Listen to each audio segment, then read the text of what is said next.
Bapak-bapak yang saya hormati, Bapak-bapak Profesor Dr. Hadi Ramelan,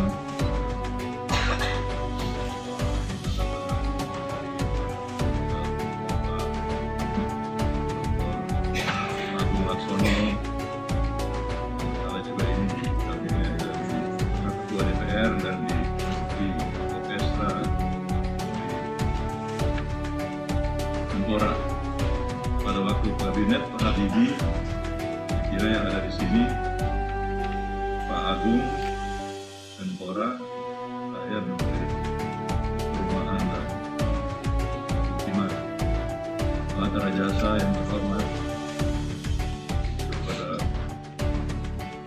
kabinet SBY, saya beliau pernah menjadi calon wakil presiden pada 2014 Pak ya. Yang didukung calon presidennya itu adalah Pak Prabowo Subianto. Calon wakil presiden adalah beliau. Kami koalisi yang mendukung. Waktu itu cuma kalah dari Pak Jokowi.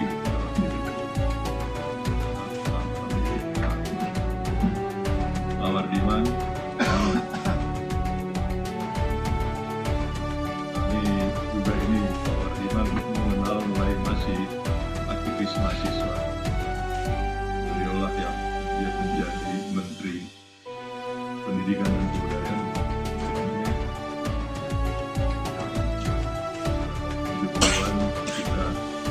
Dan beliau menggantikan Pak Daud Yusuf.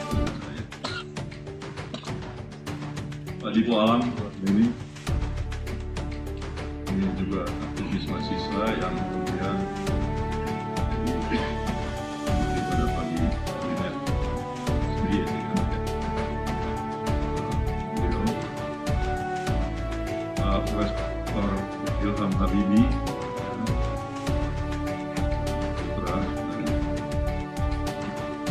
Habibie, Ibu Sri Sudarsono, dari Profesor Habibie, mengenal Bapak itu Rampatang, kemudian Pak Ketua Pusat Nasional. Ini saya lihat juga dari sini Pak Archandra ya. Ini Pak Poncor, Pak Lidya Demak, Bapak Peter. Banyak yang saya tidak sebutkan satu persatu, dan sekjen dari IP, Pak Sukoco Suparto. Terima kasih Pak. Saya barangkali saya memberikan kesan saja mengenal Pak Habibie, dan beliau. Tapi barangkali kesan saya ini jauh dari hubungan pikiran kita ya soal teknologi gitu ya. Mungkin akan lebih banyak ke politik. Jadi saya mengenal Pak Habibie mulai tahun 78. Waktu itu saya wakil sekjen DPP KMPI, kemudian 81 menjadi sekjen KMPI, dan seterusnya sebagai aktivis mahasiswa.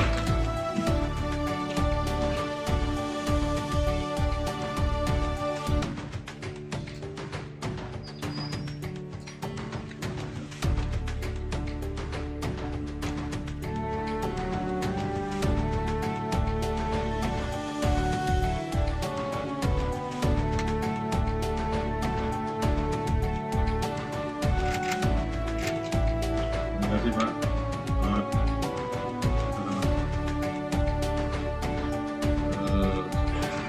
Jadi saya seperti itu.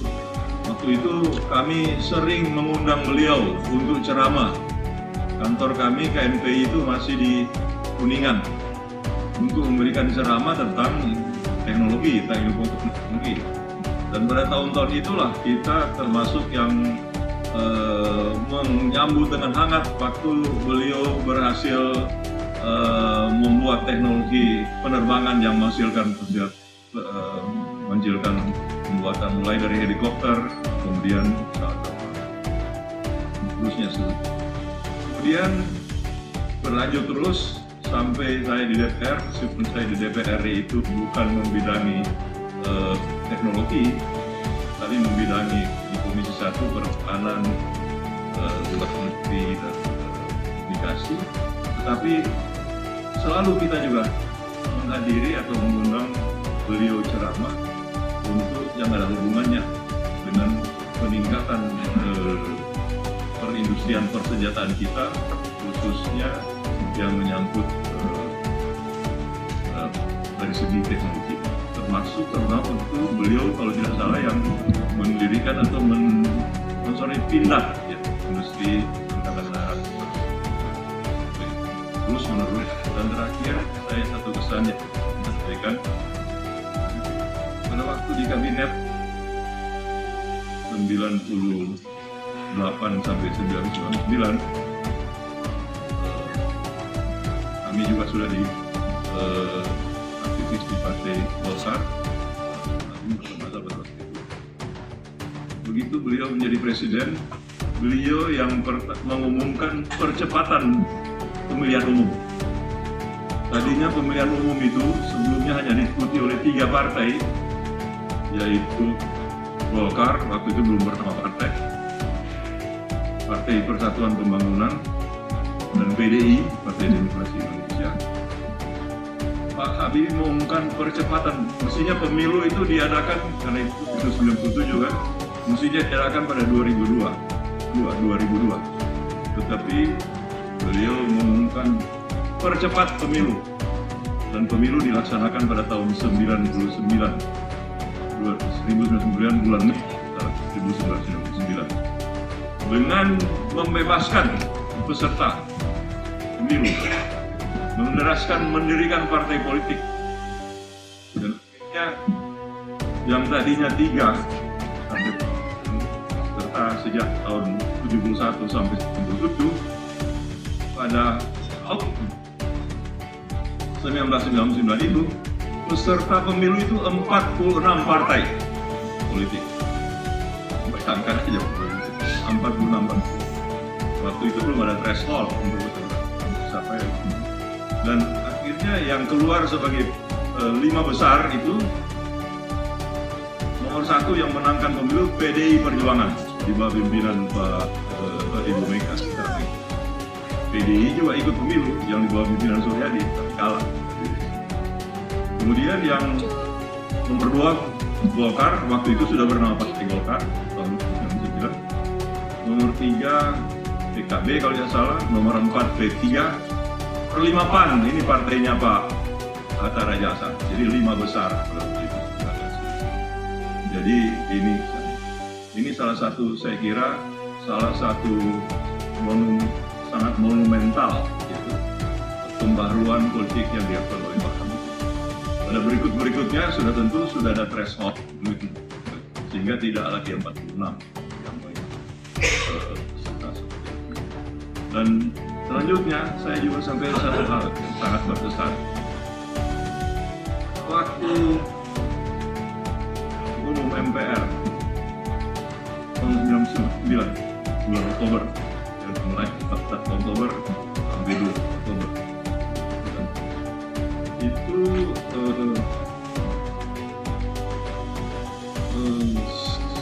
dilaksanakan pada waktu itu, dan salah satu topik utama yang tentu menjadi perhatian semua secara politik, yaitu laporan pertanggungjawab Presiden Habibie. Dilaporkan, kemudian untuk menerima pertanggungjawab itu dilakukan voting. Belum pernah dalam sejarah sebelumnya ada pertanggungjawab voting. Dan akhir hasilnya itu 350 begitu 320 suara yang menerima. Ada yang abstain itu menolak, jadi berarti hasil menolak. Nah, voting tidak cuma sekitar 30 suara. Kami pada waktu itu, saya kira Bung Agung, saya termasuk menteri-menteri dari Golkar, pada waktu menjelang September, pada sekitar September itu, kami sudah mengundurkan diri dari kabinet untuk sidang umum MPR dalam rangka yaitu membela soal, karena pada waktu itu sudah mulai banyak suara-suara yang mempersoalkan ya Pak Habibie, terutama karena isu referendum Timur Timur yang menghasilkan kemerdekaan Timur Leste, Timur Timur. Jadi kami ada beberapa orang sih, Pak Agung, saya, Pak Idris, apalagi banyak lagi Golkar, kita mengundurkan diri dan kita berjuang menjadi anggota MPR dari utusan daerah. Saya termasuk dipilih jadi anggota DPR, MPR dari utusan daerah. Sulawesi Utara, Bung Agung dari Jakarta kalau tidak salah, Jawa Barat. Oh iya, dan beberapa teman. Jadi itu tujuan utama yaitu tadi sidang umum MPR. Tapi itu tadi di sidang umum MPR kalah. Satu prestasi dari bidang ekonomi yang dihasilkan oleh Pak Habibie, Kabinet Habibie, yaitu inflasi yang tadinya 600% pada waktu berakhir Kabinet Pak Habibie itu tinggal sekitar 20% inflasinya pada waktu itu. Itulah yang akhir saya sampaikan pada waktu sesudah penolakan itu masih dalam sidang MPR, kalau tidak salah penolakan itu tanggal 19 Oktober 18. Malamnya kami berkumpul di Kuningan, di rumah Pak Bung, diundang oleh Pak Bung. Saya hadir karena saya waktu itu sekretaris fraksi MPR di Kota dan di Golkar. Dihadiri itu Pak Ginanjar, Pak Akbar Tanjung, ada ketua umum Golkar. Ini yang koalisi, yang presiden. Kemudian ada juga Pak ini sekarang yang Pak Hatta juga ada di situ, Pak Hatta. Dari PKB juga ada. Hadir semua di situ.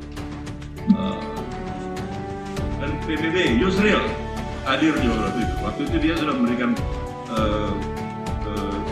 partai dan masuk dalam DPR dalam 99. Ada berapa lagi? Kita kumpul semua di situ. Dan pada waktu itu kami Pak Amin Rais nggak datang, tapi Pak Hatta yang datang pada situ. Pada waktu itu kami semua mendesak supaya Pak Habibie menjadi calon lagi presiden yang akan dipilih besok tanggal 20 Oktober sidang umum. Semua yang berbicara mendesak, tapi Pak Habibie menolak. Saya tidak bertanggung jawab, saya ditolak. Itu berarti saya sudah ya masih banyak yang mendesak. Akhirnya sudah dia mulai menanyakan satu persatu yang ada di situ, siapa yang ya kalau begitu siapa? Coba di antara kita di sini, Pak Ginanjar, kita tidak mau menolak. Kemudian karena Pak Habibie waktu itu juga sebagai ketua harian Dewan Pembina. Kemudian Pak Akbar Tanjung menolak. Kemudian Pak Hatta waktu itu ya, Pak Amin Rais ditanyakan, Pak Hatta sampaikan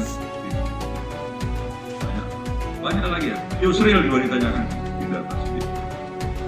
Terus akhirnya ada yang disampaikan, "Gini Pak, kami ini ingin mencalonkan Gus Dur." Pak, tapi Pak Gus Dur nggak ada di situ. Tetapi menurut Pak Amin Rais katanya, subuh itu sembahyang subuh di Istiqlal akan bertemu dengan Pak Gus Dur, dan Pak Gus Dur akan mengkonfirmasi di situ. Jadi kesimpulannya waktu itu, oke, sekarang tunggu kabar dari Pak Amin. Ya, nanti ketemu di kabar. Pagi-pagi kami dapat kabar bahwa Gus Dur bersedia, sehingga diputuskan calon adalah Gus Dur. Sehingga itulah terjadi pada waktu sidang MPR, kita terjadi voting juga, dan Gus Dur yang menang sebagai calon presiden. Dan waktu itu wakil presiden kan ya, presiden ya Meka ceritanya. Jadi ini juga membuktikan konsistensi dari Pak Habibie. Meskipun beliau masih ingin, masih berniat sudah tentu melanjutkan sebagai presiden, dan masih ditawarkan oleh koalisi partai juga. Beliau menyatakan tidak, saya sudah ditawarkan, saya berikan kesempatan. Jadi saya kira ini kesempatan saya tentang Habibie. Saya ingat beliau sakit, ya, jadi saya masih menjenguk beberapa hari, dan beliau masih belum ada dan masih menang. Saya kira ini Bapak-Bapak, kami semua yakin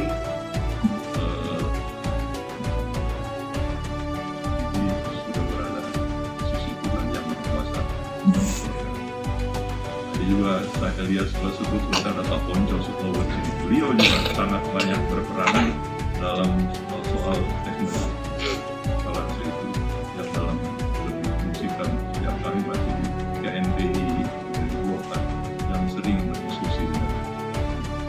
Jadi Ibu Bapak Saudara-saudara sekalian, inilah pesan saya tentang pengenalan dan bekerja bersama-sama dengan Pak Habibie.